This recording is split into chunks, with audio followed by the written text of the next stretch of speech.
This is Mark Bell from supertraining.tv, Super Training Gym, the strongest gym in the West.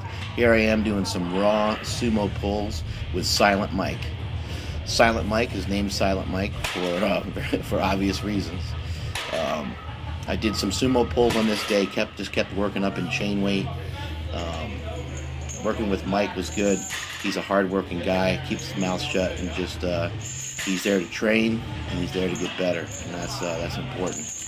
We need more people picking up heavy stuff and putting it back down. The reason why I've been working on the raw stuff is just that I suck at it so bad.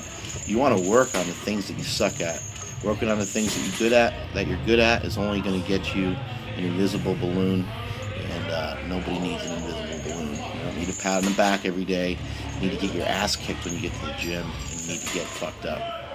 That's the important thing. So here's Silent Mike doing some silent deadlifts. Even with the chains on there, it's a little more quiet when he goes as opposed to when I go. So you got about 500 pounds in there, so it's kind of hard to tell. Got a hundo on the inside for the haters out there who want to dispute how much weight it is. Flip the weight off there. I have some severe anger issues. Mike's form is pretty good. He could get his butt down a little bit more, but sumo raw is very difficult. Still doesn't mean we can't nitpick it and pick it apart, but it's tough. It's a tough exercise. A lot of people want to leave their hips real high. It just basically just hurts to get your hips real low on it. When you're in a suit, when you're in a deadlift suit, you can kind of sit back into the thing. Mike was rushing this one. He got all fired up, and I had to slow him down. He was too far away from the barbell. But you'll notice here he gets himself far away from the barbell anyway because he pushed the weights forward. I'm not sure if he kicked it forward on his left side. He may have. It's something that people do sometimes due to some retardation. But his knees are coming forward, and you want your shins. You want to try to get your shins vertical on a sumo pull.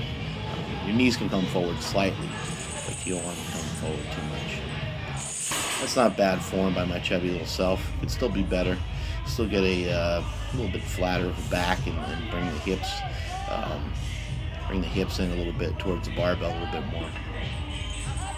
That one I was overthinking, and you saw how I sat down there at the bottom, and that's why doing a Oli style deadlift does not work in powerlifting. Trying to sit down there at the bottom statically has really only worked for a few guys, Ed Cohn being one of them, but Ed Cohn could get tight better than anybody in the history of powerlifting.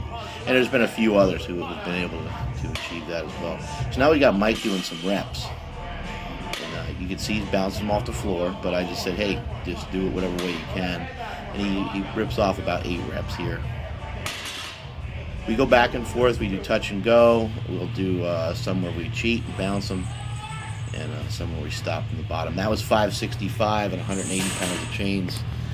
And that was a good lift for me for being raw. And that's it from supertraining.tv.